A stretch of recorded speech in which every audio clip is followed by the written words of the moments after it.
Hello, and welcome to my show, Fox 7 with Fox Walker. We will start the night by talking about Georgia's regular Senate race. Here at Fox 7, we currently conservatively rate the race as a lean Republican due to the state's PVI of R+5, and we also believe that it will lead to a runoff because in Georgia, Senate candidates must earn 50% plus one to win the state outright. Republican incumbent David Perdue has been in the Senate for one term and is facing a difficult challenge from Democratic young gun Jon Ossoff, who narrowly lost in Georgia's 6th congressional district in the 2017 special election. Ossoff is not considered a quality challenger because he has never held political office. Starting off, I'll be joined by Republican political analyst Tyler Bowyer and Democratic operative Nathan Lewis. Take us away, Nathan. Thank you, Fox. Recent polls have Senator Perdue with only a 1-point lead, and other polls have Ossoff in the lead. Ossoff has repeated his 2017 fundraising success and has out-fundraised Senator Perdue 3-2, and has spent twice as much money with more money on hand. This is in part due to Senator Perdue's failure to properly address the COVID-19 pandemic. He is on record comparing the pandemic to the common flu. Furthermore, the senator has recently come under fire when he purposely mispronounced Senator Kamala Harris's name at a Trump rally. Also, how can Georgia trust Senator Perdue's words when he is flip-flopped on whether a Supreme Court justice can be nominated in election year? Well, Nathan, doesn't this sound all too familiar to the people in Texas? A hotshot young liberal who raises tons of money from out of state, polling decently in a ruby red state? Beto, anyone? Also, how can you say Perdue failed to properly respond to COVID when he has secured billions in relief for Georgia's small businesses and workers through the Paycheck Protection Program, saving more than 1.5 million jobs? Recent pronunciation was an on in this state. Thank you for bringing up another accomplishment by the senator of confirming another Texas judge to the Supreme Court. The situation in 2016 and 2020 are completely different with respect to the control of the branches. Let's be honest here. If y'all had control of both the Senate and the White House, wouldn't y'all nominate a replacement? Georgia went to a runoff within 2008 when Democrats got stomped just weeks after Obama's blue wave.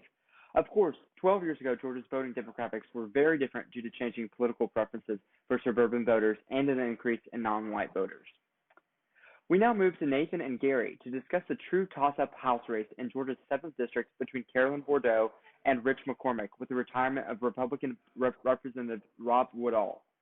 Encompassing parts of Gwinnett and Forsyth counties, this competitive race provides a glimpse into Georgia's political shift toward a battleground state and suburban America's changing political landscape.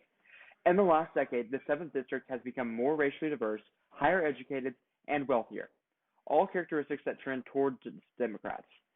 In 2018, Bourdeaux lost the race to Woodall by just 0.2 percentage points, about 400 votes in total.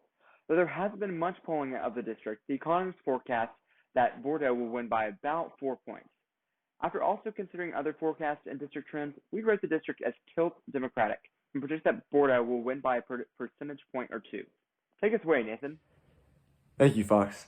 The COVID-19 pandemic was a hot topic in the most recent debate. Both candidates believe that there should be more support aid to both individuals and businesses in Georgia. However, the candidates disagree on the best means in which to accomplish this goal. Bourdeaux touts healthcare as their top priority and believes the government should increase access and affordability to healthcare through increasing and strengthening the Affordable Care Act.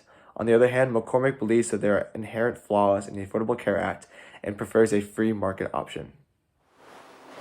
When asked how each candidate would handle the hyperpolarization in Congress, both candidates have expressed a need for bipartisanship in Congress, with Bourdeaux citing her history of working with the Republican Party during her time as the director of Georgia's Senate Budget and Evaluating Office, which she held between 2007 through 2010. She stated that legislation she worked on with Oregon Senator Ron Wyden was co-sponsored by a Republican.